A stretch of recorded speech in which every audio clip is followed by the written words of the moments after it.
Senhoras e senhores, muito bom dia.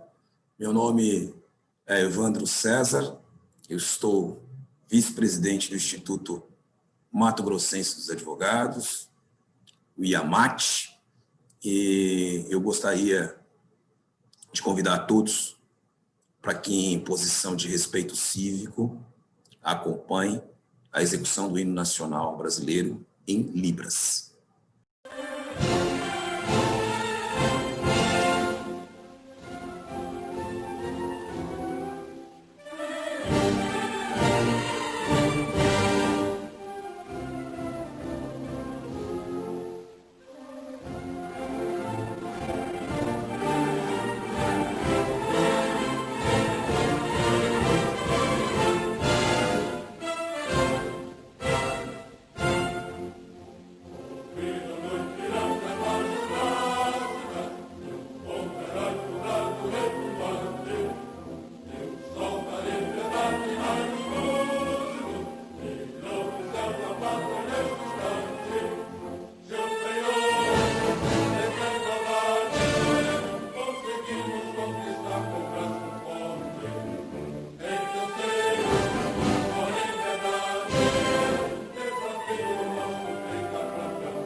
Bem, eu gostaria de registrar esta singela homenagem ao dia de hoje, 26 de setembro, quando se comemora o Dia Nacional dos Surdos do Brasil. É importante celebrar as conquistas da comunidade surda sem deixar de lado a sua luta pela inclusão na sociedade como um todo. Peço que todos se inscrevam em nosso canal do YouTube, deem um like, curtam nossas páginas do Facebook e Instagram e compartilhem nossos eventos em suas redes sociais. Com imenso prazer que damos início ao IAMAT Jur de hoje, com o tema central, ensino jurídico, a inclusão social e a formação da cidadania. Eu vou fazer um pequeno informe. Os nossos convidados e expositores terão o tempo previamente ajustado para suas apresentações e considerações iniciais e, posteriormente, nós iniciaremos os debates com os meus colegas, meus parceiros do IAMAT. Peço a todos que encaminhem as suas perguntas pelo chat, disponível no canal do YouTube. E vamos lá, vamos passar a palavra aos nossos convidados de hoje. Antes, porém, me cabe uma breve apresentação de seus respectivos currículos e me permitam fazê-los em modelo bem resumido. Antes do currículo de cada um, eu quero me permitir e dizer a todos vocês que é uma manhã de muita felicidade para a nossa família. E eu passo a apresentar com muito orgulho, com muita satisfação, a minha amada irmã, para quem ainda não conhece. Elaine Claire Alexandre dos Santos, doutora em desenvolvimento local, com área de concentração em contexto de territorialidade, mestre em direito, área de concentração em empreendimento econômicos, desenvolvimento e mudança social, especialista em direito do trabalho, graduado em direito pela nossa Universidade de Direito da Alta Paulista, Tupã, São Paulo, e que atualmente exerce a coordenação do curso de Direito da Universidade Católica Dom Bosco, além de professora titular da cadeira de Direito do Trabalho na Universidade Católica Dom Bosco, na UCDB, no curso de pós-graduação e no curso de pós-graduação. Coordenadora da pós-graduação em ambiental, na UCDB, mediadora judicial do Tribunal de Justiça de Mato Grosso do Sul, atua principalmente na área trabalhista e como advogada, docente da Universidade Católica Dom Bosco desde 2000 e na pós-graduação desde 2007. E tem experiências como supervisora do NUPRAJUR, da Universidade Católica Dom Bosco, e como coordenadora do campus da Universidade Católica Dom Bosco de São Gabriel do Oeste, Mato Grosso do Sul, em anos passados. Muito orgulho de ter você hoje aqui conosco. Um bom dia, minha querida. Vou apresentar os currículos do meu caríssimo amigo, Dr. Saul Duarte Tibaldi, que é doutor e mestre em Direito das Relações Sociais, sub-área Direito do Trabalho, pela Pontífice Universidade Católica de São Paulo, graduado em Direito pela Universidade Federal do Mato Grosso, diretor da Faculdade de Direito da Universidade Federal do Mato Grosso, UFMT, professor titular de Direito Constitucional, Direito do Trabalho e Processo do Trabalho, junto ao UNIC, Universidade de Cuiabá, professor adjunto de Direito do Trabalho e Processo do Trabalho na graduação e pós-graduação da Universidade Federal de Mato Grosso, integrante com muito orgulho, confrade da Academia Mato Grossense de Direito.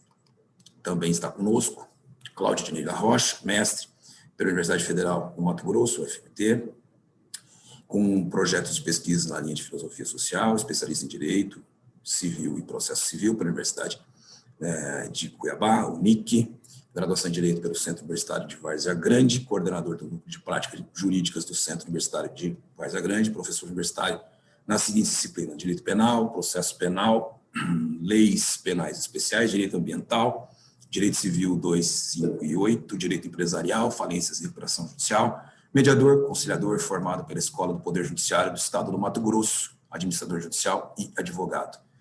Sejam todos muito bem-vindos. Nós juntamos um time de craques para estar nessa manhã abençoada conosco. Minha querida Elaine Claire, sem mais delongas, vou lhe passar a palavra para suas considerações iniciais pelo tempo que nós ajustamos. Bom dia e seja muito bem-vinda a Mato Grosso. Muito obrigada, bom dia a todos. Eu quero cumprimentar o Instituto IAMAT, na pessoa do presidente, Dr. Fábio Capelé, que já tive o orgulho e o privilégio de conhecer, na pessoa do vice-presidente, meu amado irmão Evandro César.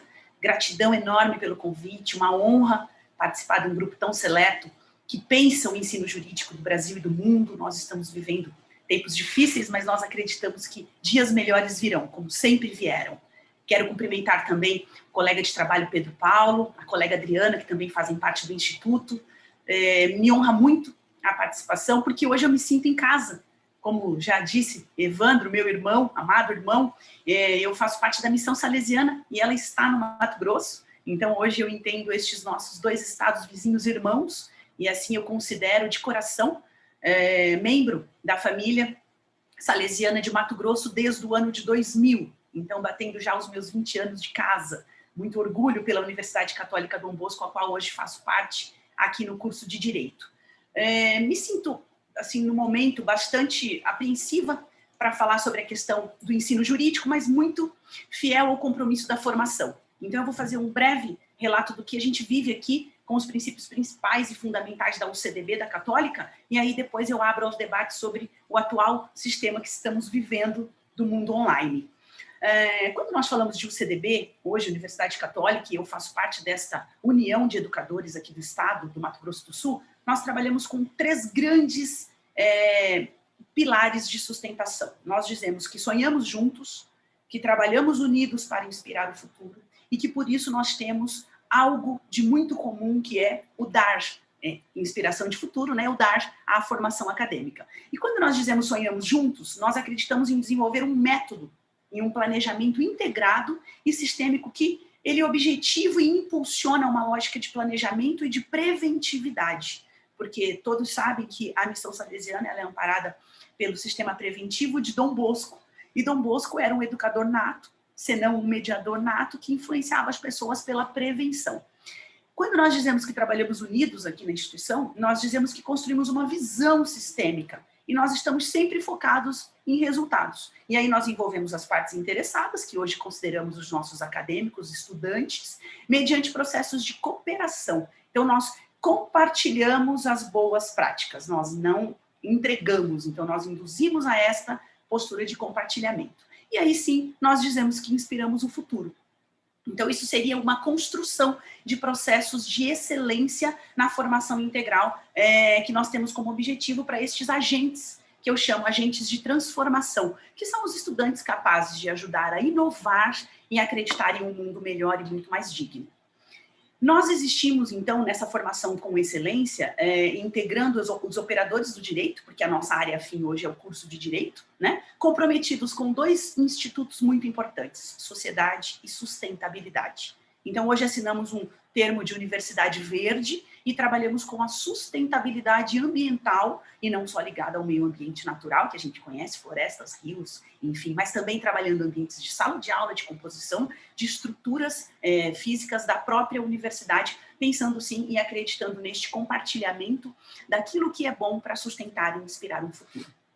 Eu acredito que a instituição salesiana ela constrói pessoas, então nós nunca separamos A ou B, tanto que nós incluímos já há muitos anos na instituição todos os portadores de deficiência. Então hoje a gente enfatiza aqui, comemoramos, né, esse Dia Nacional do Surdo-Mudo. Nós já tivemos experiências brilhantes com alunos formados, inclusive na minha gestão, porque já estou há 20 anos na casa, porque o ambiente é sempre muito relacional. Então nós dizemos que trabalhamos na formação da vida, por isso trabalhamos na formação do ser humano.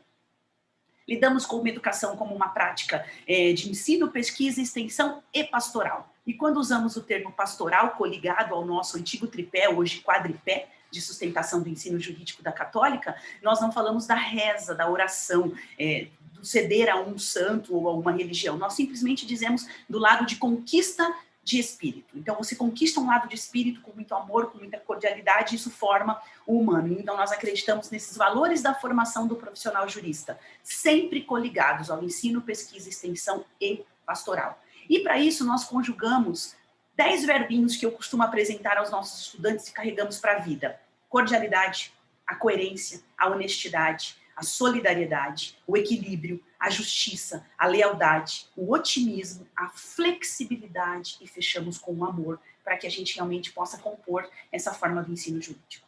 Como é que eu vejo o ensino jurídico hoje para a formação? Eu vejo como uma formação cidadã e acredito no desenvolvimento crítico individual de cada um. Por isso que nós precisamos da cooperação. Eu entendo a educação como essência da cidadania. Então, quando digo essência da cidadania, é para a formação de um ser mais humano.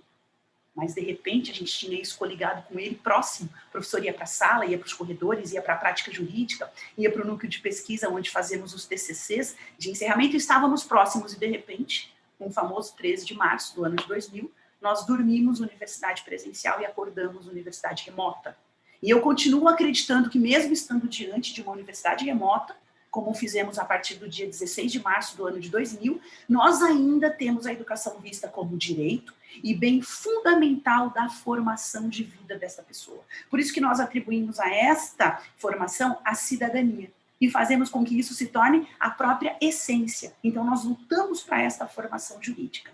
Quando eu tratei essa situação com o meu irmão com relação ao tema, doutor Evandro, eu me preocupei muito com o ensino jurídico ligado à cidadania, mas nós acreditamos que ele é algo que hoje se soma muito a essa formação da pessoa do cidadão e, consequentemente, do formador de opinião jurídica, que é o que a gente ensina hoje. Então, ele trabalha muito com desafios do cotidiano, nós lidamos muito com condições dignas e indignas, porque nós atendemos a sociedade carente, nós trabalhamos com um público bastante heterogêneo, não é homogêneo, isso é muito importante, recebemos da forma como vem e apresentamos no final com uma formação diferenciada.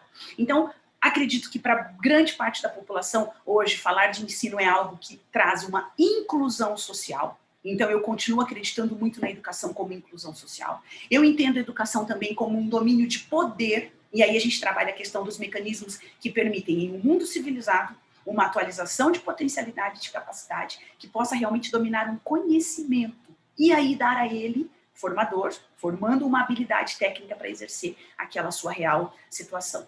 Entendo que essa educação abrange um atendimento de ensino educacional de forma geral, então nós temos que contemplar, sim, como eu dizia já, a figura hoje dos portadores de deficiência. Nós temos uma Constituição Federal, cravada em 1988, que no seu artigo 205 ela prevê educação como direito de todos e dever do Estado e da família. Então, quando nós trabalhamos nessa promoção de desenvolvimento, nessa promoção de formar pessoa, nessa promoção de preparo de cidadania, isso tudo está lá regrado dentro da nossa Constituição Federal de 1988. Então, nós entendemos que esse trabalho dentro da Universidade Católica, focado pela cidadania, pelo ensino de excelência, pela possibilidade de darmos a uma formação um lado cidadão, ele hoje está intrinsecamente ligado e arraizado com o que nós temos de ensino legalizado pela Constituição Federal. Eu entendo que atendemos um direito social hoje protegido pela lei, e isso significa que nós estamos cumprindo de forma qualitativa e quantitativamente as obrigações todas estendidas a quem precisa estar no papel de educando, então fazemos este papel como educadores. Em outras palavras, eu acredito que isso é uma relação que a gente tem realmente entre educação e fundamentos e objetivos do que o Estado detém de poder e de dever. Então, nós trabalhamos em conjunto para que nós possamos realmente conceber esta excelência, essa própria essência de formação, que significa, no meu ponto de vista muito singelo, trabalhar povo cidadão como povo bem educado. E esse é o papel que a instituição Universidade Católica tem feito, e eu tenho me moldado todos os anos dentro do ensino jurídico, pensando nesta qualidade de ensino com excelência, em formação de cidadania, porque aí nós elevamos realmente o know-how, conhecimento desses formadores de opinião que colocamos no mercado. Então, eu quero agradecer de prontidão e me colocar à disposição depois para qualquer outra tratativa com relação ao atual ensino remoto da Católica. Obrigada. Elaine, muitíssimo obrigado. Você é sempre muito contributiva. Te conheço de longa data, aliás, desde o dia que você nasceu. E sei do quão empenho você tem naquilo que você faz, quantos desafios que vocês passaram. Então, muito obrigado realmente, parabéns pela postura, parabéns à universidade, a gente vai te provocar mais com certeza. Queria passar a palavra para o meu caro amigo, meu confrade, Saul Tibaldi, para que ele faça as considerações dele também. Saul, por favor, fique à vontade, a palavra é sua. Bom dia, Evandro. Muito obrigado pelo carinho do convite. Cumprimento a doutora Elaine, doutor Cláudio, meus queridos colegas de Unic, Pedro Paulo, Adriana. Eu estou muito feliz de estar aqui, aprender um pouco com os colegas da experiência, partilhar um pouco das angústias, partilhar um pouco das eventuais soluções que possam ser apontadas ou caminhos a ser trilhados. Então, nesse sentido, eu farei uma breve consideração dos temas propostos, apresentando, em especial, a minha instituição. Mas, antes de falar da minha instituição, quero falar de mim. Eu sou egresso da Universidade Federal do Mato Grosso, me formei no longínquo ano de 1990, conheço os problemas da minha instituição como aluno, portanto, e durante 17 anos fui professor de uma instituição particular, que é a Unic, e coordenei algumas outras instituições particulares. Portanto, minha experiência, minha vivência passa por problemas híbridos, não é? Ou por soluções híbridas dentro do contexto da educação, a perspectiva do ensino público e do ensino privado. E digo isso porque entendo que a questão da inclusão e da ciência, ela envolve necessariamente a consideração da educação como um todo, e não apenas do ensino jurídico. O ensino jurídico é uma parte do problema, mas importante do problema, mas que naturalmente nós recebemos alunos que passam por um ensino de base problemático, e isso também deve estar nas nossas equações, até para políticas de compensação para o aluno que chega até nós. Eu fui coordenador de diversas instituições privadas, eu sei, no interior, inclusive, e sei como é grave este problema. Hoje eu estou na UFMT, que tem uma situação um pouquinho diferente, que a gente recebe alunos um pouco melhor qualificados pela concorrência das vagas, então, naturalmente, há uma seleção um pouco melhor, mas mesmo assim, algumas fragilidades precisam ser corrigidas, então a gente procura se preocupar neste aspecto também. Então, nesse sentido, a UFMT, Universidade Federal do Mato Grosso, e particularmente a faculdade que eu dirijo, a Faculdade de Direito, nós temos essa preocupação inicial de acolher o nosso aluno para que ele se torne compromissado e, ao mesmo tempo, aparelhado no bom sentido, instruído para enfrentar uma graduação que vai lhe dar vários caminhos: o caminho profissional e o caminho acadêmico, o caminho da pesquisa. Nossa vocação natural como instituição pública naturalmente, focar, concentrar um pouco mais na questão da pesquisa, de formar pesquisadores. Não obstante, procuramos cada vez mais acentuar a preparação para o profissional no mercado. Nós temos o melhor desempenho já há alguns anos dos alunos nas seleções da OAB, nas provas da OAB, nos exames da OAB. Nós temos a absorção de nossos alunos ainda em graduação. Nós temos alunos do primeiro ano que já estagiam nas várias instituições, Defensoria, Ministério Público, tribunais, e eles são disputados e fazem estágios remunerados. Portanto, ele tem esse aprendizado. Nossa prática jurídica é extremamente participativa. Nós temos programas de extensão para atender haitianos, venezuelanos em situação de necessidade de um apoio jurídico sem condições para custear um advogado. Nós damos esse apoio, nós temos projetos nesse sentido. Então, nossa preocupação é macro e é micro. Ela tem essa visão de tentar compensar as fragilidades do sistema educacional como um todo, que não é coisa recente, ela já vem de algum tempo, infelizmente é problema estrutural. E dentro das nossas possibilidades, já que somos uma instituição com poucos alunos, nós temos no total cerca de 500 alunos entre o primeiro e o quinto ano, então a gente tem essa possibilidade de focar cada vez mais nos problemas e tentar soluções que sejam boas, não só institucionalmente, mas do ponto de vista da comunidade. Nós não podemos nos restringir aos muros ou aos limites do campus da UFMT, que é um pecado que algumas instituições públicas, infelizmente, cometem, né? de ignorar a sociedade que está lá fora e que espera de nós respostas.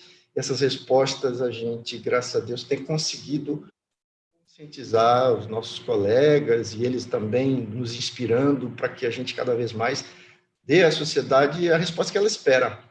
A sociedade espera de nós proposições, espera de nós em todas as áreas, da jurídica também, espera de nós profissionais bem habilitados, espera de nós uma academia vibrante e não uma academia encastelada ou em torre de marfim.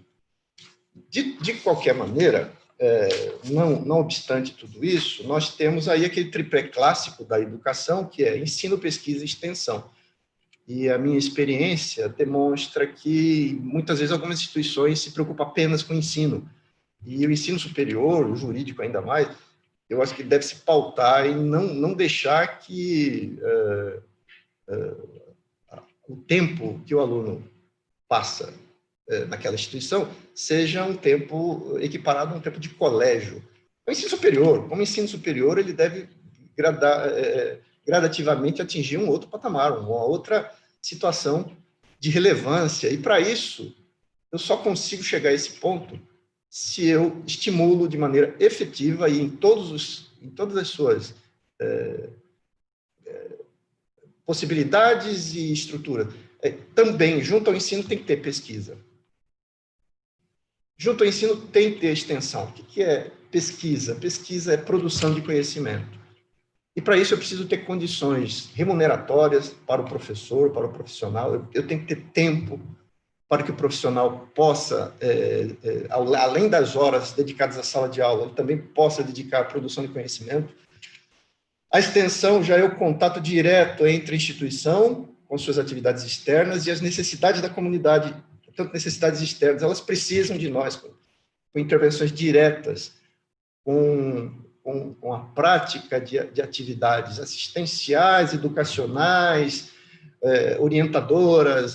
Nós temos que fazer projetos de fluxo contínuo e projetos localizados para que a instituição possa marcar presença, para que a instituição possa ter uma participação ativa e não apenas corporativa dentro de uma perspectiva educacional integrada, portanto, a ideia de inclusão e cidadania.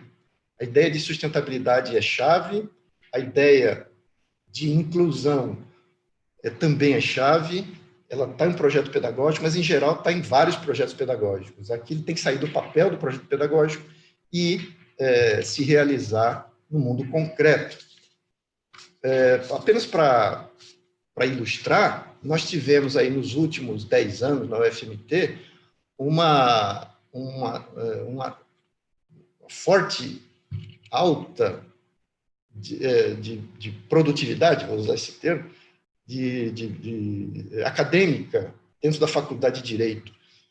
Isso não é porque a gente passou a ter um pessoal mais preparado, nós sempre tivemos professores bastante qualificados, mas porque aos poucos os colegas foram constituindo grupos que a gente chama grupo de pesquisa, grupo de estudo, que conciliavam esforços no sentido de atrair o interesse de alunos, de técnicos para dar o apoio, de colegas de dentro da instituição e de fora da instituição, para que a gente cada vez mais pudesse incentivar a produção científica. E temos feito isso. Nós temos cerca de 30 professores no corpo docente, e desses 15 ou 16 já tem um grupo de pesquisa formado. Esse grupo de pesquisa integra alunos da graduação, alunos do mestrado, alunos de outras instituições e que se reúnem periodicamente, fazem produções conjuntas, participam de eventos, fazem intervenções. Nós temos um programa muito bonito, que é do nosso centro acadêmico, que é o Direito nas Escolas, Direito Constitucional nas Escolas. Os nossos alunos de graduação passam nas escolas de base, nas escolas de primeiro e segundo grau, dando noções básicas de cidadania e direito constitucional, com a orientação de um professor nosso. São soluções pontuais, que nós teríamos muitas outras, pelo tempo eu não vou falar. Mas, como desafio, nós estamos colocando agora, até porque estamos reformulando o nosso projeto pedagógico, a situação do profissional do direito no século XXI, a ideia do direito digital, que não consta no nosso currículo e, que eu saiba, consta em poucas instituições, a ideia das inovações também no plano jurídico, né? A formação de empresas júnior, junto com o curso de Direito da Administração, para que o nosso estudante de Direito possa ter a experiência prática em relação ao mercado de trabalho, as questões de empreendimento, de empreendedorismo. Bom, são, enfim, aleatoriamente, alguns exemplos de atividades ou preocupações que a gente está tentando incluir nas nossas diretivas para o futuro, sem esquecer a questão da motivação e da remuneração, das condições de trabalho do profissional da área. Nós temos professores do direito que, em geral, além de ser professores, além de se dedicar à vida acadêmica, também advogam, ou são magistrados, ou são promotores. Isto, em geral, é problema. Para nós, graças a Deus, tem sido solução, porque a experiência desses profissionais acrescenta muito a sua prática acadêmica, e a prática acadêmica torna esses profissionais, nos seus respectivos instituições, muito melhores juízes, muito melhores promotores, muito melhores defensores.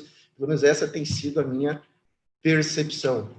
Posso estar dizendo numa realidade assim, de muita sorte, de muita ventura, mas essa é a experiência que nós temos aqui. Graças a Deus, nossos colegas, nossos companheiros colaboram bastante, mas o pensamento em relação a isso é que o ensino jurídico tem, em relação a outros cursos, tem menos profissionais de dedicação exclusiva.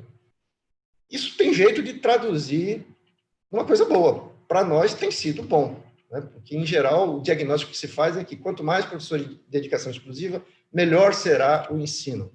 Não sei, talvez a perspectiva interna gere um ensino voltado para o próprio umbigo, e ele acabe se fechando em copas e esquecendo os problemas da sociedade, que são os que efetivamente alimentam a atividade acadêmica. Então, tem que haver essa interação, no meu juízo, e é isso que nós buscamos. Nós buscamos há algum tempo.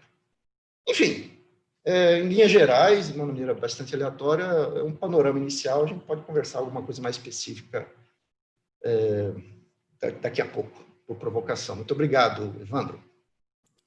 Saul, nós que agradecemos. Em nome do IAMAT, eu vou fazer isso mais de uma vez, né, mas te agradeço imensamente. Você sempre muito contributivo, muito competente, né? Parabéns pela atuação, seja à frente das instituições privadas, seja agora à frente da Universidade Federal. Tá? Eu queria passar a palavra ao Cláudio Rocha e dar a ele também o direito, né, das suas considerações iniciais. Cláudio, fique à vontade, abrir o microfone aí, já está aberto, então, por favor, suas considerações. Muito obrigado. Ok, meu bom dia inicial a todos, e a todas que nos acompanham aqui pelo YouTube. Quero parabenizar aqui o professor Evandro pela iniciativa, o IAMAT, através do meu colega Capilé. Obrigado pelo convite, Pedro Paulo. E para mim é um prazer falar com vocês. Me sinto, de certo modo, apesar de a gente trabalhar em instituições distintas, me sinto acolhido em razão do vínculo, né, que nos une, que é o vínculo da questão da docência, né? E daí eu parabenizo mais uma vez o IAMAT por ter essa preocupação também em relação ao aprimoramento em geral, né, e uma discussão a respeito dessa questão da inclusão. É até um pouco difícil falar assim por último, porque os meus colegas falaram muito bem a respeito do tema, mas, de qualquer modo, essa palavra inclusão, eu acho que ela, pelo menos nas nossas reuniões, ela nunca teve tão em voga como nesse momento que a gente vem vivenciando, né? Hoje, obviamente, falando mais numa questão de inclusão digital, né? Em razão do momento que a pandemia nos inseriu nesse contexto de ensino remoto, né? A gente já tinha alguma experiência, mas muito pouca em relação a essa questão do ensino remoto, e isso teve que ser aprimorado assim, de uma forma muito rápida. No nosso caso, por exemplo, no Univac, acho que coisa de 2 semanas, todo mundo já estava pelo Meet com seus alunos e a gente praticamente não teve solução de continuidade, né? Então, essa é uma preocupação colegas, nossa, muito grande essa questão da inclusão. E a gente sentiu esse drama a partir mesmo das nossas experiências através do Meet, né? Porque a gente tem alunos que têm facilidade com a questão da informática, né? Dos recursos informáticos, assim como também a gente tem alunos que não têm a mínima facilidade, onde a gente precisou até de dar um tratamento especial para alguns alunos por conta dessa dificuldade, que é uma dificuldade natural que atinge a toda a sociedade. Alguns têm mais facilidade com os recursos tecnológicos e outros têm menos facilidade, né? Então, isso a gente viu de forma muito clara e a gente procurou ao longo, principalmente ali do mês de março, início do mês de abril, a estabelecer um padrão, né, de aula, de maneira que todos os alunos pudessem ser acolhidos, né? Então, como eu estava dizendo, essa palavra, embora ela não seja nova no ensino, acredito que todas as instituições têm a preocupação de inclusão, mas ela nos últimos dias, nos últimos tempos, realmente se tornou assim uma palavra da vez, né? A palavra inovação, a palavra inclusão, né? Elas estão muito presentes no nosso discurso, certo? Eu vou falar um pouco da minha prática, se vocês me permitem. Eu estou à frente do Núcleo de Práticas Jurídicas ali da Univag já há um bom tempo, há quase 4 anos, e tenho uma experiência na docência de quase 20 anos, né? Para nós, no NPJ, aqui da cidade de Várzea Grande, sempre a palavra inclusão também foi uma palavra muito presente, né? Inclusão e empatia. Por quê? Porque nós atendemos ali uma comunidade extremamente carente. A comunidade de Várzea Grande, a comunidade que a gente atende, é uma comunidade extremamente carente. Às vezes o cliente ele deixa de comprar uma caixinha de leite para ele comparecer lá no NPJ para verificar como que está o processo dele, né? Então, dentro desse contexto, os nossos alunos, né, quando eles iniciam no estágio, eles também já são, de certo modo, estimulados a despertar essa questão da inclusão, porque, e eu creio que isso não é um problema só local, eu creio que isso, de certo modo, até generalizado, até com contatos que eu tenho de colegas de outras instituições, há uma exclusão muito grande hoje de pessoas do sistema judiciário, né? Existe um volume de demanda reprimida muito grande. A gente não tem um atendimento lá na nossa instituição, na Univag, que acolha tudo, e nós sabemos que a Defensoria Pública, ali naquela cidade especificamente, tem uma dificuldade de acolher também toda a demanda que lhe é apresentada. Então, a gente busca, na medida do possível, fazer esse acolhimento da melhor forma possível e também preocupando em ser abrangente, né, em fazermos atendimentos nas mais diversas áreas, né? Nós atendemos ali desde questões de natureza ambiental, no Juvan, aqui de Cuiabá, até questões relacionadas a home care, da vara de saúde, sem contar, obviamente, as questões relacionadas à família.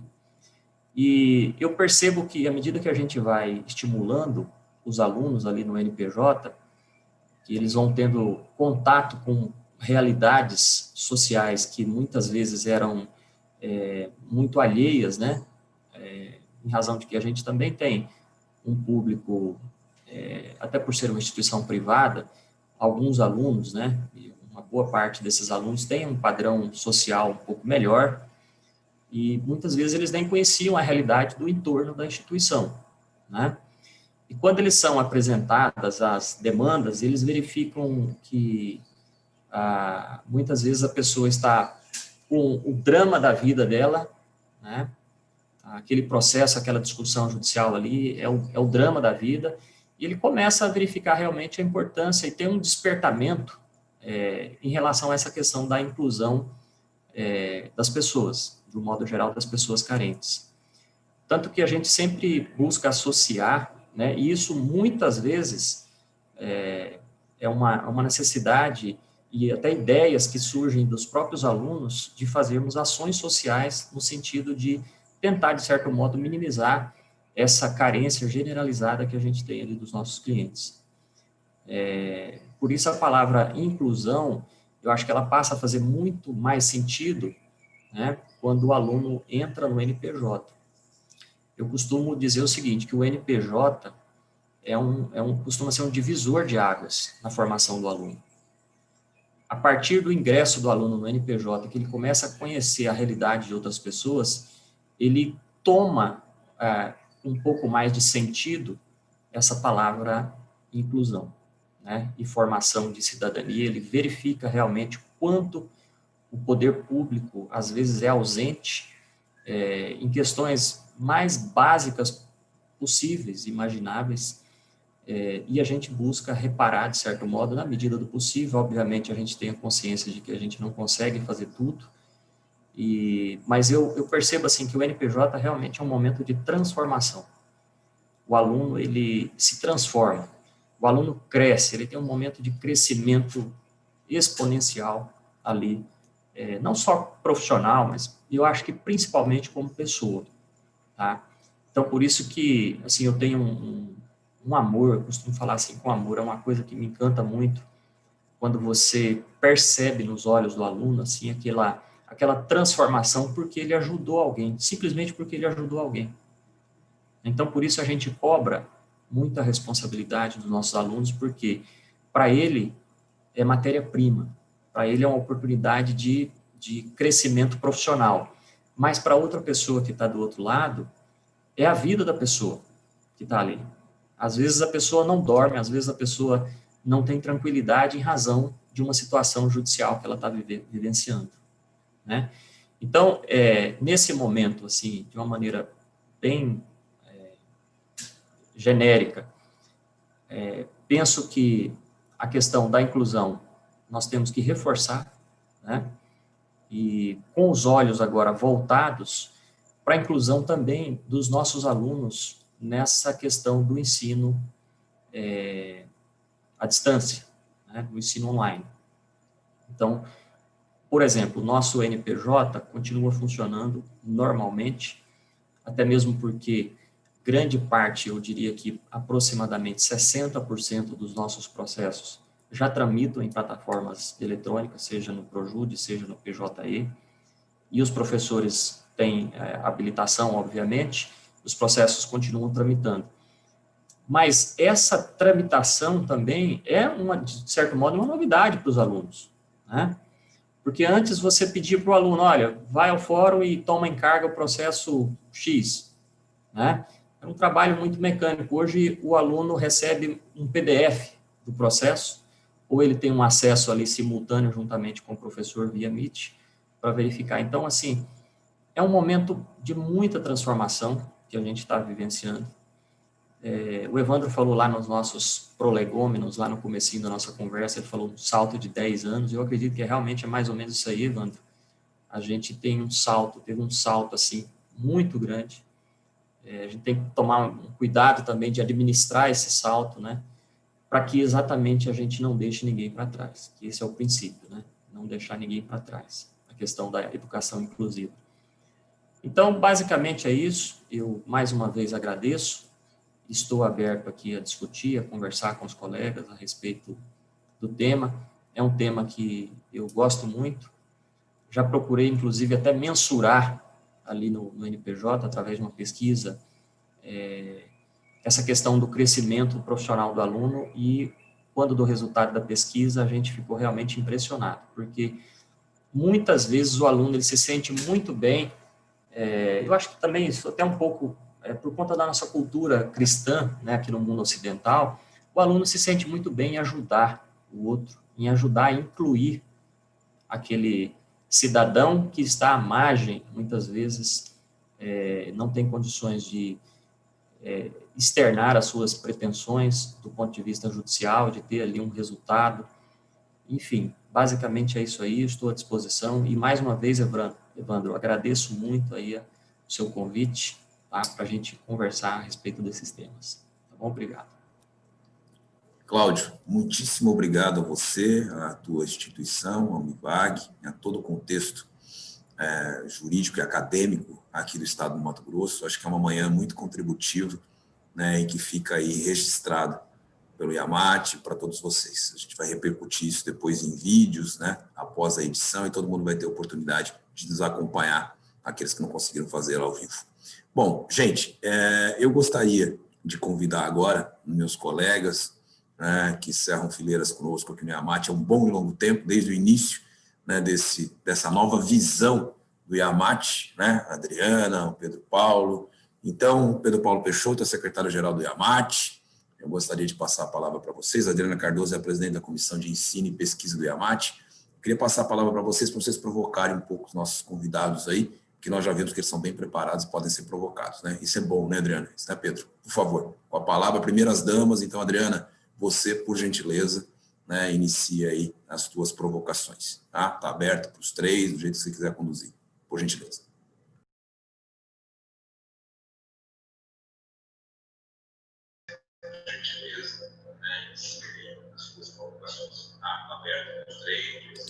Adriana, o áudio do YouTube muito bom. Diminui um pouquinho o volume aí, está dando alguma interferência. Adriana, o áudio do YouTube diminui um pouquinho o volume aí, está dando alguma interferência. Estão me ouvindo melhor? Tá. É muito bom ouvir todos, até porque são instituições diversas, né? E tratam-se de instituições privadas e também uma instituição federal. Então, é interessante ver, né, a visão de cada uma delas dentro dessa questão da inclusão. É claro que com a pandemia, a questão da inclusão digital, ela se torna, né, muito mais questionável nesse momento, né, até para que pudesse levar o acesso ao ensino a todos, né, principalmente idealizando que nós não estamos num país em que há o acesso digital a todos nós, né. Mas hoje, especificamente, por ser dia 26, né, e ser o dia do surdo, e nós estamos no Setembro Azul, eu gostaria de falar um pouquinho sobre a inclusão do surdo no ensino. As dificuldades que nós encontramos para que se possa fazer a inclusão. Então, eu gostaria de ouvir um pouquinho de cada um dos nossos convidados, até porque nós estamos falando, né, de instituições em condições diferentes, mas dessa inclusão, porque nós sabemos a dificuldade não só, né, que essas pessoas têm quanto à questão bilíngue. Então, para nós, falar do português, da escrita, da leitura, parece tão natural, mas para eles que têm uma linguagem, né, que se usa muito a oralidade na questão dos sinais, é mais difícil, principalmente quanto à permanência. Então, eu gostaria de saber, né, das instituições de ensino hoje, o que está acontecendo para que se possa fazer a inclusão do surdo dentro do campus jurídico, para que possa também desenvolver dentro da sociedade essa questão da inclusão não só do surdo, mas do surdo, cego. Então, especificamente pelo dia de hoje, eu gostaria de ouvir um pouquinho, né, de cada um dos nossos convidados. Vou começar pelas damas também, pela minha colega, né? Mas gostaria de ouvir um pouquinho sobre cada instituição, como que elas vêm trabalhando isso, o que está acontecendo hoje para que possa acontecer essa inclusão.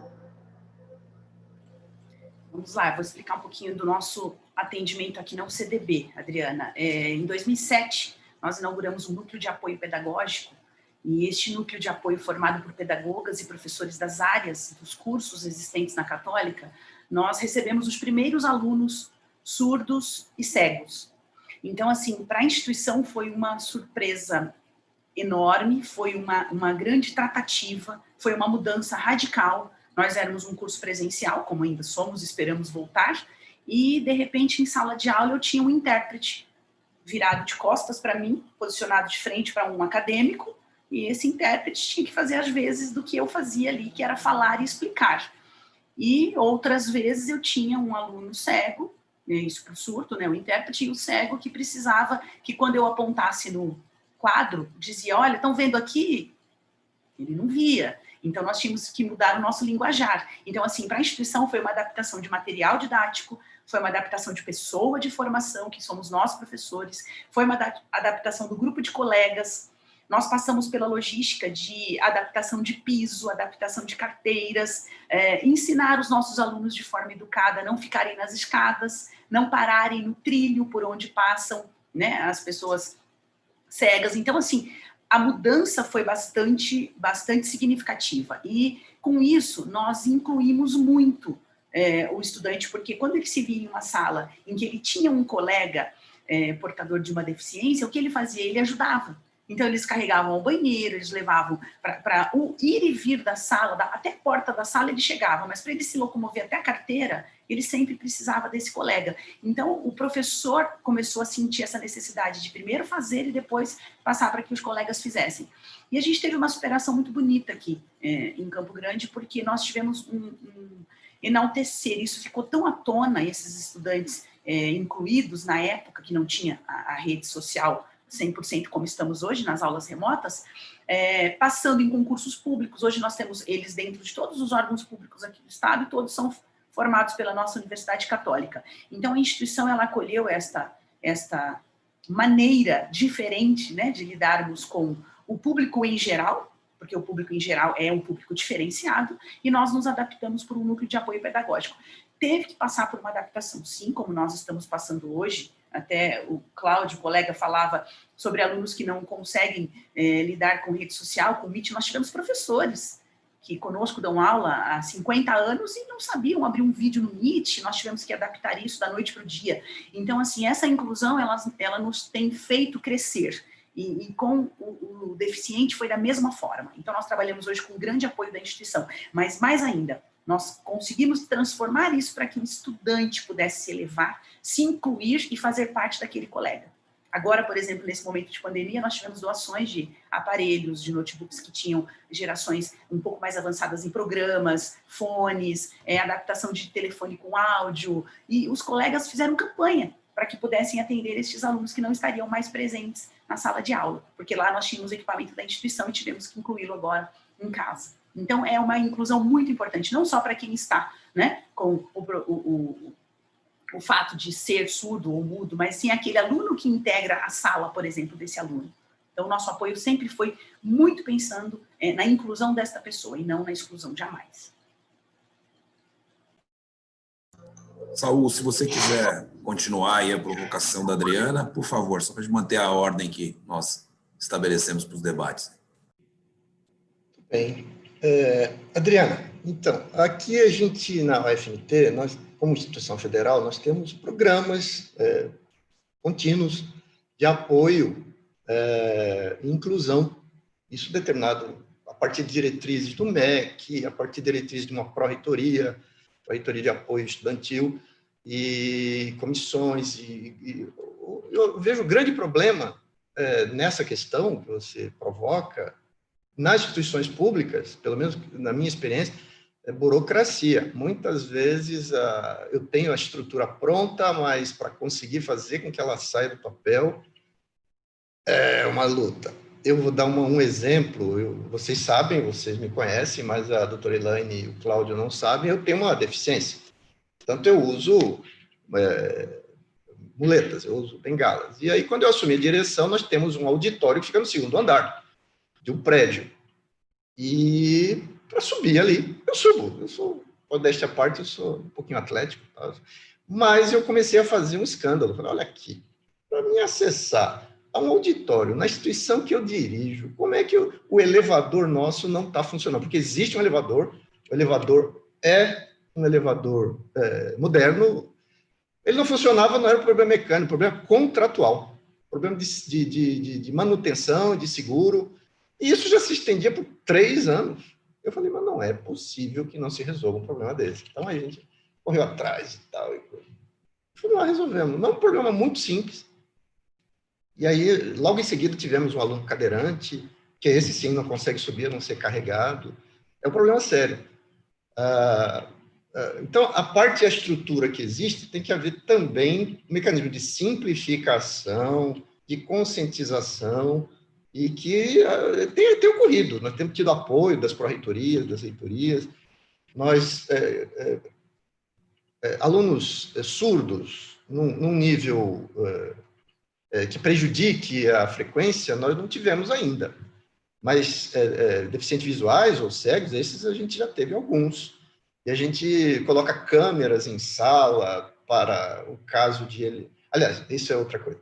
A gente coloca instrução ou pessoas que dão apoio para ele. A câmera vai no sentido de um outro cadeirante que tinha problema, que não podia ficar muito tempo sentado e assistindo a aula. Então, botava câmera na sala para que ele assistisse na casa dele, por recomendação médica. Tudo isso no âmbito de tomar providências assim, internas e em colaboração com o centro acadêmico, com o próprio aluno. Então, cada problema que vai surgindo vai tentando achar soluções junto às pró-reitorias, junto à direção mesmo. Mas a gente tem isso como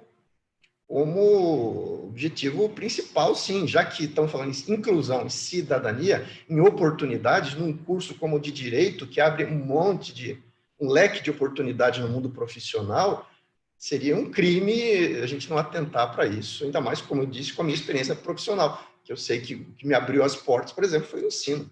A educação me deu oportunidades para eu chegar aos lugares que eu cheguei. Então, eu tenho obrigação, até por ser um aluno dessa instituição, eu tenho obrigação de proporcionar a mesma coisa para os alunos e da melhor qualidade, o ensino da melhor qualidade, né? Então, a gente vai tentando resolver os problemas, não só nesse aspecto, como também a PRAE, além do problema de limitações físicas, também tem as questões, por exemplo, dos indígenas, que têm limitações de compreensão por estar em outra cultura. Então, há toda uma política nesse sentido. Então, ele vai estar na sala, vai ter um monitor junto com ele. Até questões de idioma são problemáticas nesse momento, né? Quilombolas, toda essa dinâmica existe. Como eu disse, o grande problema que eu experimento, estou dividindo a minha experiência, pode ser até que algum diretor de outra instituição aqui, ou de outra faculdade, de outro instituto aqui da UFMT, possa ver e falar, mas eu não tenho isso. Bom, eu tenho. Então, eu estou dizendo, a minha experiência é defrontar com a burocracia. Muitas vezes isso é muito cansativo, mas com um pouquinho de esforço, boa vontade, a gente, sem desanimar, a gente acaba achando uma solução.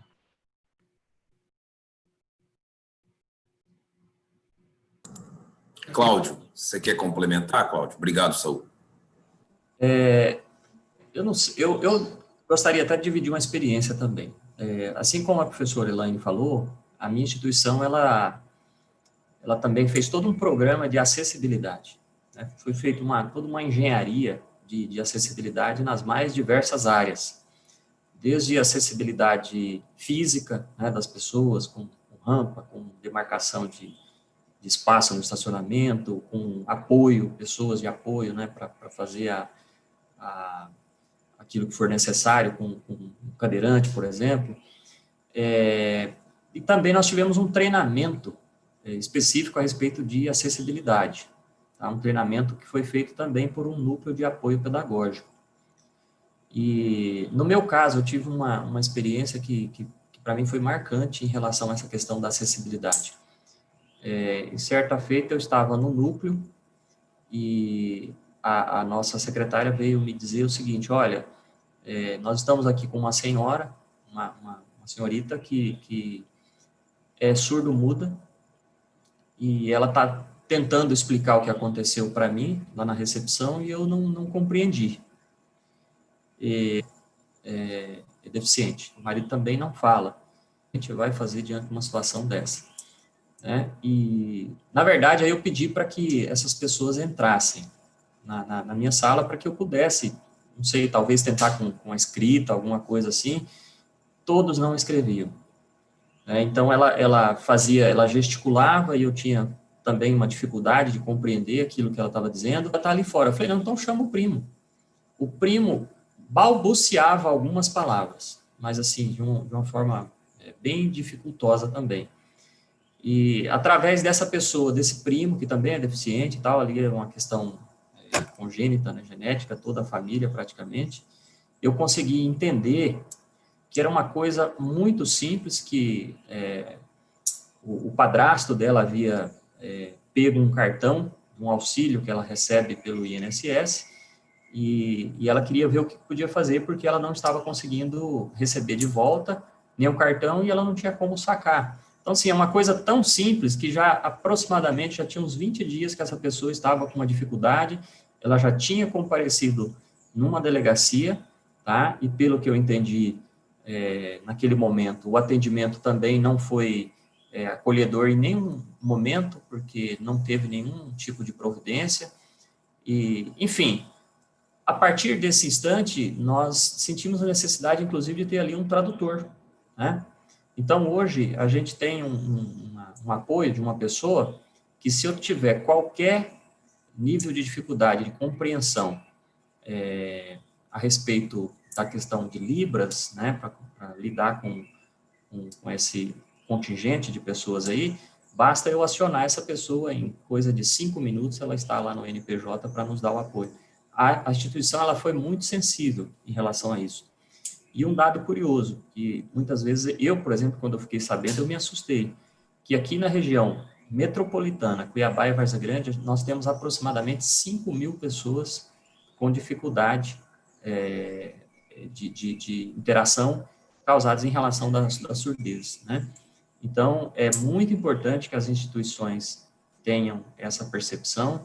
Obviamente, como o professor Tibaldi falou, as instituições privadas, elas têm uma desenvoltura um pouco melhor dentro desse contexto, mas o que a gente observa hoje, posso dizer até pelo judiciário também, né, que a gente está ali no dia a dia, a gente vê também uma preocupação muito grande das instituições públicas, né, e aqui fala especificamente em relação ao judiciário também de ter o intérprete, de ter, assim, uma forma visual para a pessoa compreender aquela mensagem que está sendo passada. Mas, enfim, é isso aí. Eu acho que é muito importante a gente discutir isso aí, porque tem muita gente, como eu disse, só aqui na Baixada Cuiabana, Cuiabá e Várzea Grande são aproximadamente 5.000 pessoas, tá certo? Obrigado. Obrigado você, Cláudio. Evandro, Pedro Paulo. se você me permita só uma informação. Claro, esqueci de dizer, nossa grade curricular tem a disciplina como optativa, mas ela oferece também a disciplina de Libras para o direito. Só esqueci de falar isso. Foi lá que eu busquei esse hino nacional que nós iniciamos aqui o evento de hoje. E eu tenho uma colega que faz a disciplina, ela adora, né, a Daniela, eu vou falar o nome dela aqui ao vivo, ela vai adorar. A Dani faz a disciplina lá e eu perguntei para eles onde é que eu busco o hino nacional em Libras, né? E eles me deram o caminho desse que nós iniciamos o evento de hoje. Muito bom, Saúl. Pedro Paulo, a palavra vai para você, para as tuas provocações também. Fique à vontade. Bom dia, doutor Evandro, amigo, companheiro do IAMAT, vice-presidente do nosso instituto, doutora Adriana, amiga, colega de faculdade também, estão conosco no IAMAT. É uma satisfação muito grande participar desse debate e eu tomo a liberdade de cumprimentar os palestrantes individualmente. A Elaine, prazer conhecê-la. O Evandro fala muito bem da senhora. Já tive a oportunidade de estar nas fileiras aí da UCDB, ainda como prestador de serviço enquanto advogado. Professor Saúl, nosso amigo de Unic, amigo das brincadeiras de Facebook, né? Sempre faço as brincadeiras com o Saúl do Vasco da Gama, fala que ele fica em segundo. Não fui eu que pedi para o Evandro deixar você sempre em segundo nas perguntas, tá, Saúl? Não foi nada proposital, eu acho que é o estigma do vascaíno, sempre ficar em segundo nas colocações. E o professor Cláudio, também nosso colega, leciono no Centro Universitário Univac junto com o professor Cláudio. Ele é o nosso coordenador do Núcleo de Prática Jurídica, um professor muito competente, ao qual mantenho uma estima e um respeito muito grande. Então, para mim é uma satisfação participar desse debate, mesmo que seja na condição de um mediador, de ter a oportunidade de perguntar para vocês e receber de volta o conceito que vocês têm para nos passar. E o Evandro me deu a missão de cumprimentar os participantes do YouTube. E aqui eu marquei alguns nomes, porque quem não escreve no chat, a gente fica com dificuldade de falar. E lá em casa eu combinei com a Priscila, minha esposa, que ela tinha que ser a primeira a falar, e ela cumpriu aqui a missão dela. Então, a Priscila já manifestou, tem a doutora Flávia, nossa companheira de Amate também, está aqui participando conosco, o doutor Marcos, Lucinei, Marcelo, Fábio Capelé está aqui, Joeverton está nos prestigiando, Aguimar, Aguinaldo, a Maria Aparecida e o Marcos Boligon, acho que eu falei certo. Além do Marcos, tem o Marcos Boligon também, que assiste conosco esse debate. Então, Pedro Paulo, pela audiência. Pedro Paulo, vou me intrometer, mas é por uma justa causa.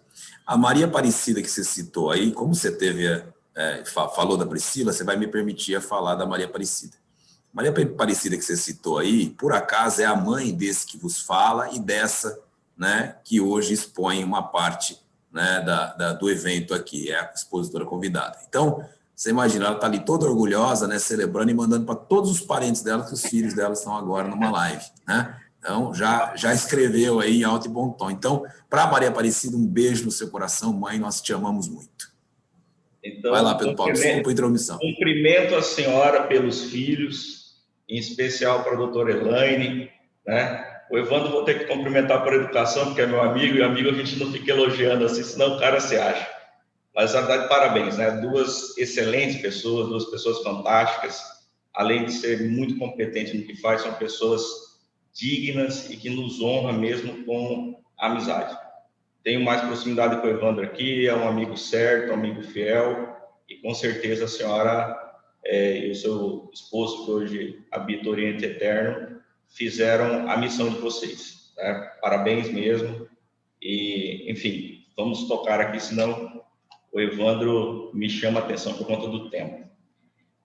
Hoje, até me deram aqui uma dica no chat, nós temos o setembro um misto entre o mês da inclusão, né, no caso dos surdos e mudos, e também na questão da prevenção ao suicídio, que é o setembro amarelo.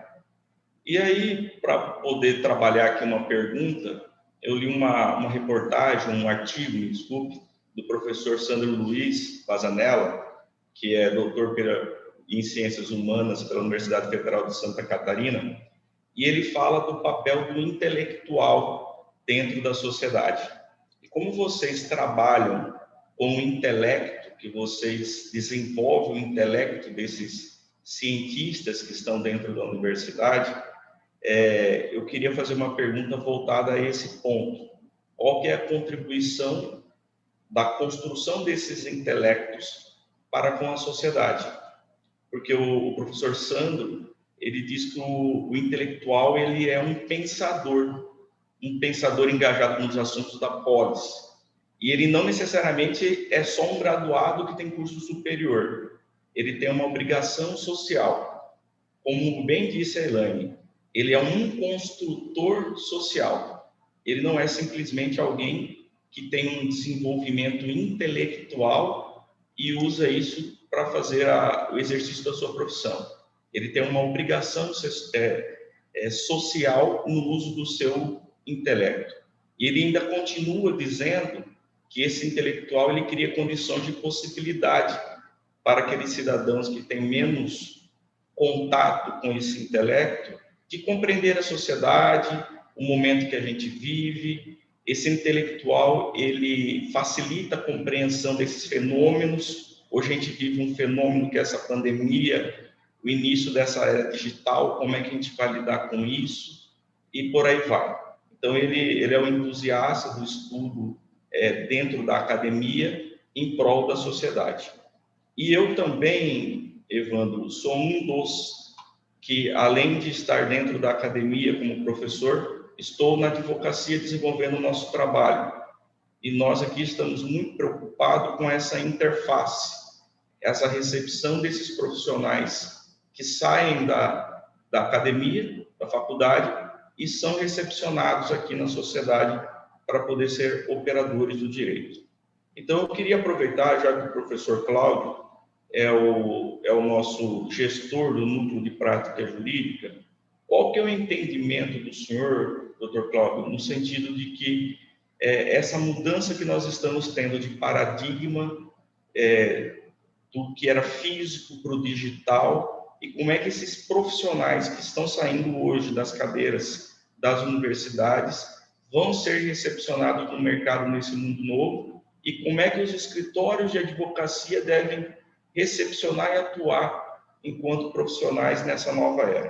Então, eu queria a opinião do senhor, como é que seria essa mutação, como que isso deveria ser conduzido, enfim, eu te devolvo a bola aí para que o senhor nos brinde com as suas opiniões e estendo aos demais debatedores que eventualmente tenham interesse em nos contribuir com isso. Bom, Pedro, essa pergunta é a pergunta de $1 milhão, né? Como é que as coisas têm que ser daqui para frente? Bom, eu acho que, assim, uma boa forma de a gente começar a pensar uma resposta para esse questionamento seu é, assim, a ideia do desafio, né? Esse momento, ele é um desafio para todos nós. Não só para professores, mas também nós que estamos ali. Agora a gente não pode mais falar, né, com um umbigo no balcão, porque a gente quase não tem essa oportunidade mais, mas nós que estamos ali logados no PJE, enfim, o desafio de saber compreender esse momento, né? Como professor, eu sempre tive uma preocupação de transmitir o seguinte para os alunos: volume de informação não significa conhecimento, tá? Então, primeiramente, filtrar aquilo que a gente vai fazer, né, enquanto profissional da educação, saber transmitir realmente aquilo que vai fazer sentido na vida daquela pessoa, né, tanto do ponto de vista profissional quanto do ponto de vista pessoal, para que essa pessoa tenha uma formação técnica, obviamente, mas não se distancie dessa questão do social, dessa questão do ser, né? Por isso que a gente fala a dimensão do ser na educação, ela é extremamente importante. E do ponto de vista do profissional, e aqui falando especificamente da advocacia, é um momento assim de ruptura fantástico que nós estamos vivenciando, né? Só para você ter uma ideia, ontem eu almoçava com alguns colegas e um advogado, inclusive, no meio, e terminando o almoço ali, quase terminando, ele falou: gente, vocês me dão licença? Ele colocou um fone, falou: vocês me dão licença que eu vou fazer uma audiência aqui agora. E aí ele colocou o fone, ligou ali no celular dele, sentou um pouco mais distante e participou de uma audiência de juizado ali. A partir daquela conversa nossa, ele não foi para um escritório, ele não foi para um outro local, ele participou ali, era uma audiência simples, onde não havia possibilidade de acordo, então foi uma audiência super rápida, coisa de 10 minutos já estavam resolvidos. Então, eu acho que a gente tem que ter um olhar para a profissão agora, voltado exatamente para essas práticas. A gente vai ter que se adequar, quer queira, quer não queira, se a gente quiser permanecer no espaço profissional, né? Então, lá no escritório, por exemplo, a gente já tem a experiência de fazer as reuniões principalmente no momento pós-pandemia. Agora a gente já retornou um pouco a questão do presencial, mas a gente percebeu que alguns clientes gostaram muito da ideia também de fazer o atendimento remoto, através de uma live, através de uma consulta via Meet, né? E a gente possivelmente vai continuar com essa opção, tá? Assim como na questão do ensino, eu não vejo mais possibilidade de um ensino também 100% presencial. Acredito que a tendência, tá, nacional, e talvez aí, estou falando fora de uma experiência talvez até internacional, não vai restringir a sala de aula àquele ambiente que a gente já conhece há milênios, né? Aquele retângulo com 50 pessoas, com 40 pessoas dentro, e uma pessoa na frente, né? Acho que a gente vai ter que repensar, Pedro, inclusive aquela expressão que a gente sempre usa, ensino-aprendizagem, né? Essa é uma expressão que coloca o ensino na frente da aprendizagem. É uma locução que trabalha o ensino, depois a aprendizagem. Então, eu acho que nesse momento a gente vai ter que aprender para ensinar a aprender, né? Porque eu acho que o grande X da questão, nesse instante, para o profissional da educação, e aqui voltando para o nosso quintal aqui da educação jurídica, é tornar esse aluno um pouco mais autônomo em relação à busca do conhecimento. Aquele conhecimento mastigadinho de sala de aula, que vem tudo pronto, aquela interação fantástica que a gente conhece, que a gente tanto gosta, eu acredito que a gente vai ter que repensar esse momento. A sala de aula tem que ser repensada, a gente vai ter que utilizar novos instrumentos, novas formas de transmitir aquele essencial básico e transferir de um modo justo para o aluno essa questão também da responsabilidade dele de buscar o conhecimento. Ele não pode mais ser aquele aluno que vai esperar a coisa pronta. Olha, você vai estudar o capítulo do livro tal, as folhas tal, o exercício está aqui. Eu penso que tudo isso aí a gente vai ter que... Os projetos pedagógicos, doravante, pós-pandemia, eles têm que ser todo revisto. O processo pedagógico ele tem que ser todo revisto. Não comporta mais. Eu acho que isso a gente não vai conseguir esse encaixe. É por isso que o Evandro falou lá atrás do salto de 10 anos, e eu acho que é bem isso aí mesmo, Evandro.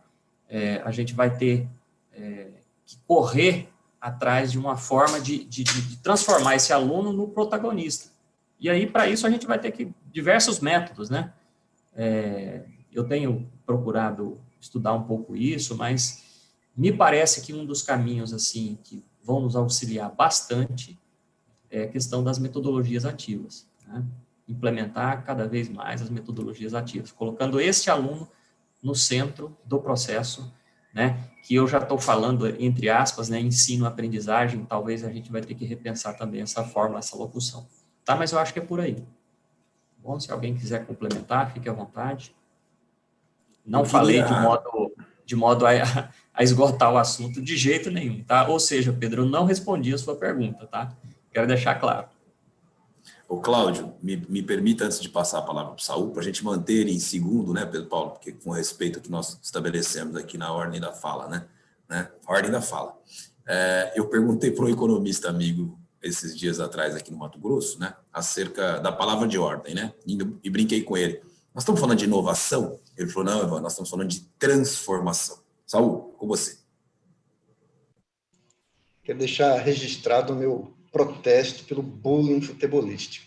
Mas, de qualquer maneira, vamos lá. Eu quero usar uma palavra que o Pedro Paulo usou, né? Nós estamos sendo e formando construtores. Eu usaria uma qualificação assim, auxiliar, mais arquitetos do que construtores. Construtores também, mas construir o quê se não sabemos ainda o quê? Então, a palavra arquiteto aqui eu tô invocando para buscar a ideia investigação, pesquisa. Essa é a função principal de uma academia que tenha alguma consequência no mundo social.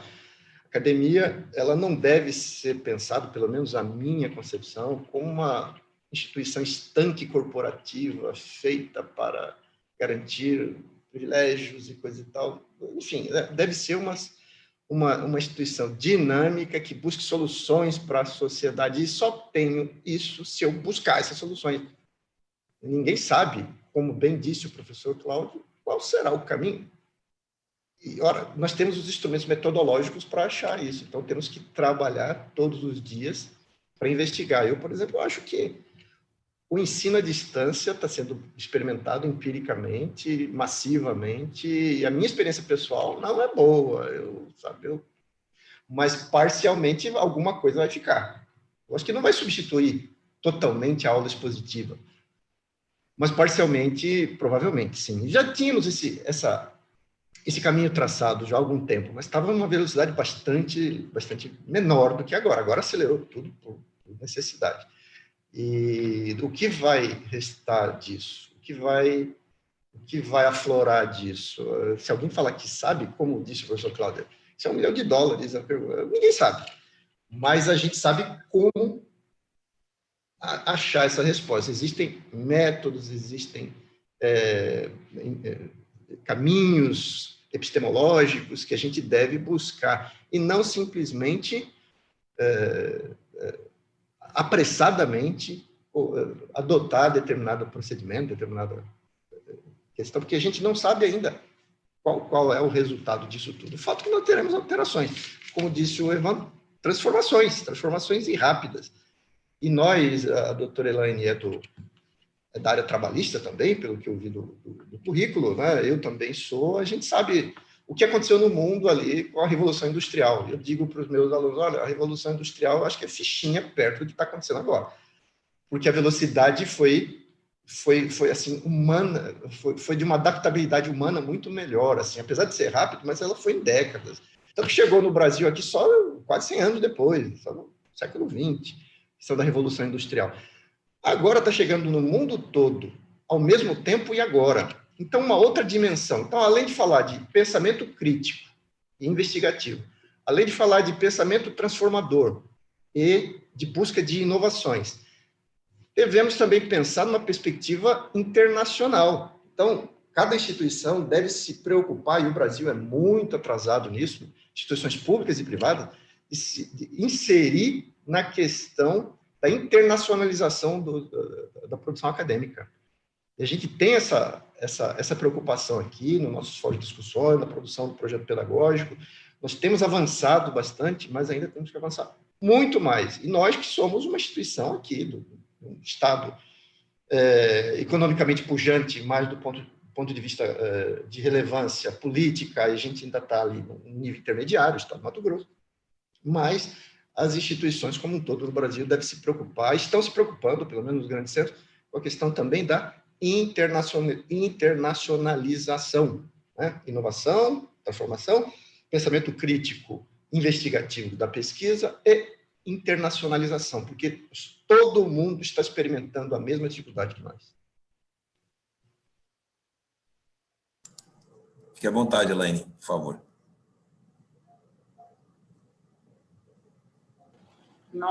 Eu vou coadunar a ideia aqui dos dois colegas, Cláudio e Saul, e vou dizer que nós temos que trabalhar um outro tema, Saul, você falando me veio à cabeça, que é a recolonização. Quando a gente fala de reconstrução ou transformação ou arquitetura, nós falamos do recolonizar. Então, é um momento que a gente tem que trabalhar muito isso. Não dá mais para nós ficarmos no ambiente, e aí acho que acomoda um pouquinho o pensamento do Pedro Paulo, de ministrarmos ou darmos aula. Nós precisamos problematizar o ensino. Então, é com critérios de problemas que nós precisamos colocar e jogar o nosso estudante no mercado, porque senão ele não desenvolve. Avançamos a tal ponto que estes 10 anos que o Evandro bem falou, que encurtamos em 3 dias para ele transformar, nós temos que colocar um profissional hoje que ele seja mais do que inovador, mais do que transformador. Então, eu trabalho muito com essa ideia da problematização. E falando na questão que o Saul colocou de nós internacionalizarmos, a instituição pensa muito nisso, a nossa, com o programa Erasmus Mundo, e nós trabalhamos com a inter e a transdisciplinariedade. Então, eu não consigo mais ficar só no direito, sem estar coligada à agronomia, ao jornalismo, às ciências contábeis, ao direito da administração em si, à administração pública, como nós temos, e a privada. Então, nós trabalhamos hoje com essas 3 necessárias formações para que este profissional possa amanhã estar à frente do mercado, como o Cláudio disse, atendendo uma audiência em fração de segundos, virando a cadeira de onde ele está, se posicionando e cumprindo a sua real função. Eu digo para os nossos alunos que a gente tem uma justiça itinerante, aqui coligada a um convênio com o Tribunal de Justiça, que a gente bate na porta do cidadão. E esse bater na porta do cidadão mudou um pouquinho o formato, porque agora a gente conecta com o cidadão, continua sendo da mesma forma. A gente também, Cláudio, inaugurou aqui essa questão do atendimento dos clientes de forma remota. E para isso a gente teve que educar o cliente a baixar um aplicativo, a abrir um Google Meet, a falar com o seu advogado, com o aluno junto, estudante, estagiário do Nuprajur, para poder acompanhar esse cliente de perto, porque o mundo não parou. O direito dele continua, a necessidade de, junto a ele, combater aquilo que realmente ele entende de injustiça e buscar uma justiça, ele está atrás. Então, a gente tem que ser empurrado por isso. Eu só quero, Pedro Paulo, externar aqui uma consideração muito importante na questão logística. Eu vou brincar um pouquinho com o time de futebol. Eu falei em primeiro porque eu sou Palmeiras. Então, eu tive que tomar a frente do Saul por esse motivo, tá? Eu sei que a gente vai estar junto aí no domingo, né? Então, meu querido, eu faço votos que os seus jogadores se recuperem. Meu irmão adora que eu fale, porque ele é corintiano. Ele adora que eu diga que eu sou palmeirense. Torcida Obrigada. Coelho. Você viu, Saul, que essa motivação do Pedro Paulo do futebol traz coisas assim do fundo, né, do baú, né? Não dá para tratar disso. Vamos voltar para a questão acadêmica. Gente, nós não temos muito mais tempo, e seria muito legal passar amanhã conversando com vocês, mas a gente começa aqui a pensar que nós temos um limite de tempo e nós vamos ter que partir para o encerramento. Mas eu queria ainda oportunizar a Adriana colocações bem específicas ou algum ponto que ainda você queira colocar, Adriana, depois o Pedro também, e aí já cada um respondendo faz as considerações finais, por favor. Adriana, à vontade.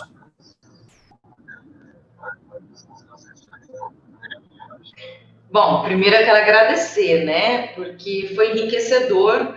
Infelizmente a gente não tem mais tempo, né? Eu acho que aqui nós temos que ter uma sequência, há tanto que se falar sobre o ensino e aprendizagem e esse novo momento, né? E esse novo acadêmico que sai em busca de um mercado de trabalho que de repente houve uma transformação, como vocês já disseram, em 3 dias daquilo que nós demoramos anos, né? Muitas vezes nas cadeiras, né, das universidades, para nos acomodarmos com as mudanças. Então, quero agradecer, foi um prazer te conhecer, Laine, quero te parabenizar, saber das iniciativas da universidade e que ela já inseriu no mercado de trabalho, incluindo, né, o surdo, é enriquecedor e eu falo que isso é uma mudança, né, porque são essas pessoas que hoje vão transformar e que no futuro vão inserir cada vez mais, para que todos possam, de forma democrática, né, e equilibrada,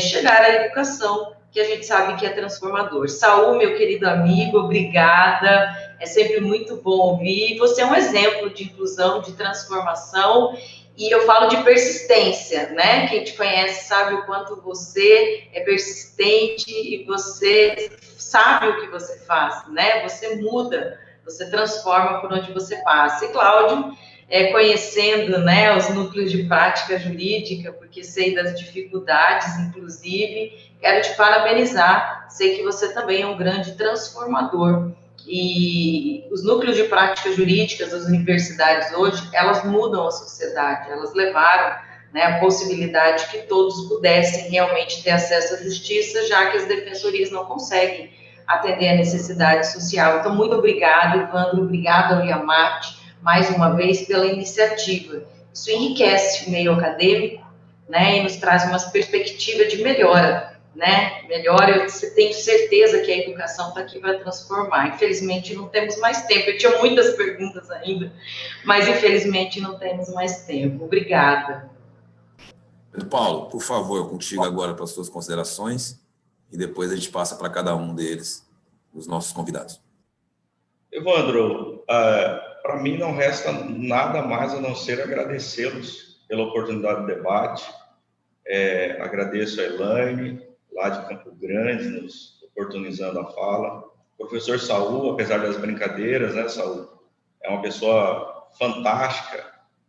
Aprendi muito com o professor, pelo pouco momento que vivenciamos ali nas salas dos professores. É uma pessoa admirável no sentido pleno da palavra, em todos os sentidos. Mantenho um enorme respeito pelo senhor, então agradeço de coração a tua participação. E o Cláudio, um amigo do dia a dia lá do Univag, amigo bom, amigo certo, fiel, que conduz o nosso núcleo de prática jurídica com maestria, e isso que ele comentou sobre o surdo e o mudo foi algo muito bom.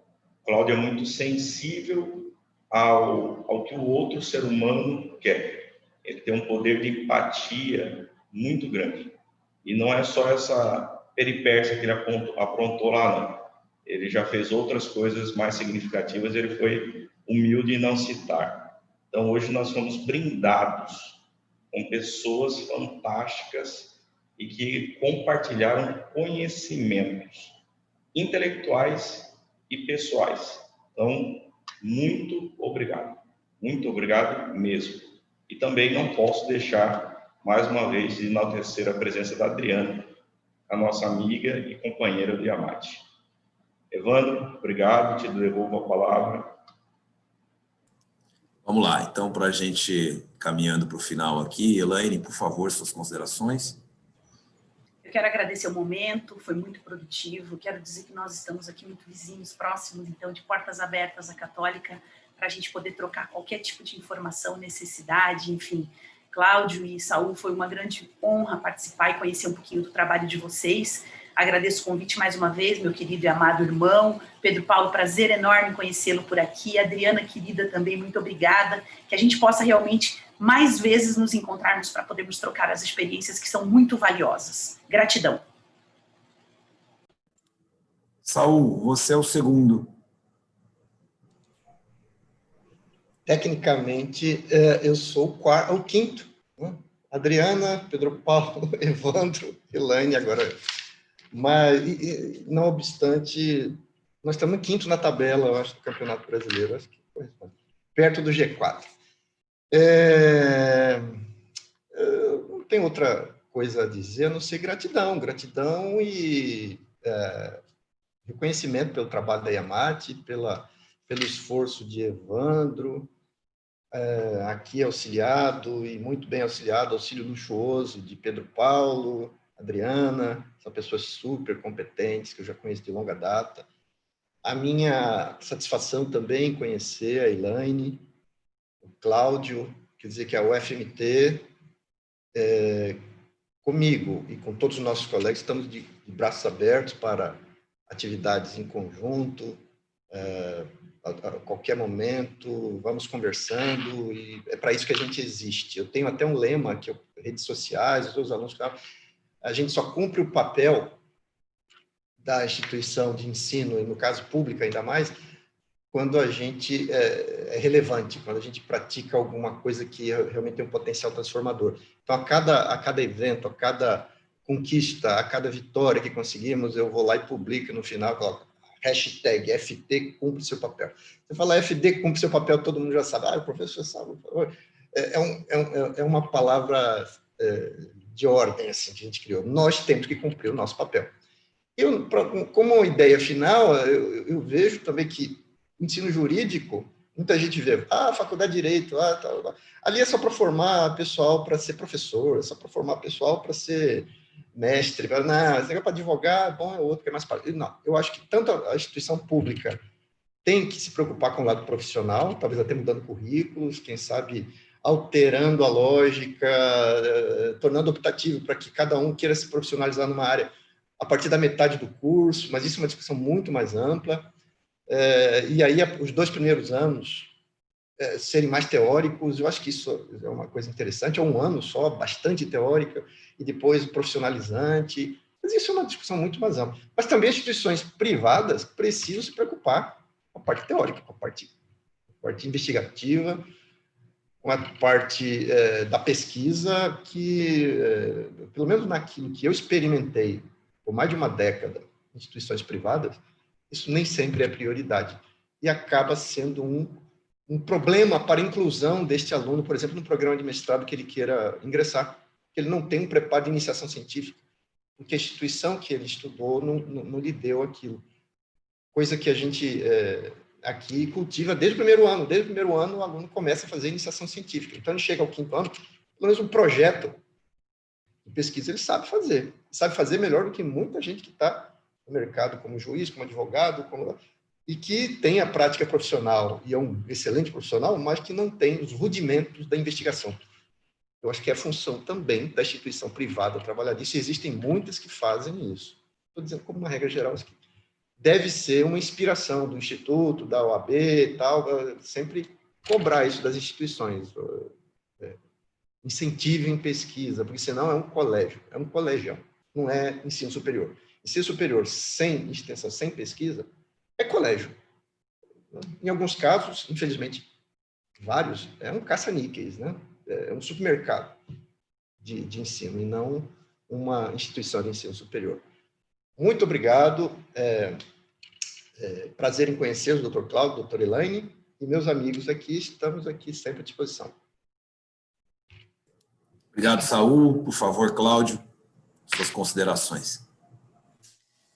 Bom, resta apenas nesse momento agradecer, Evandro, seu convite, Pedro Paulo, e cumprimentar aqui os demais colegas de bancada virtual, né?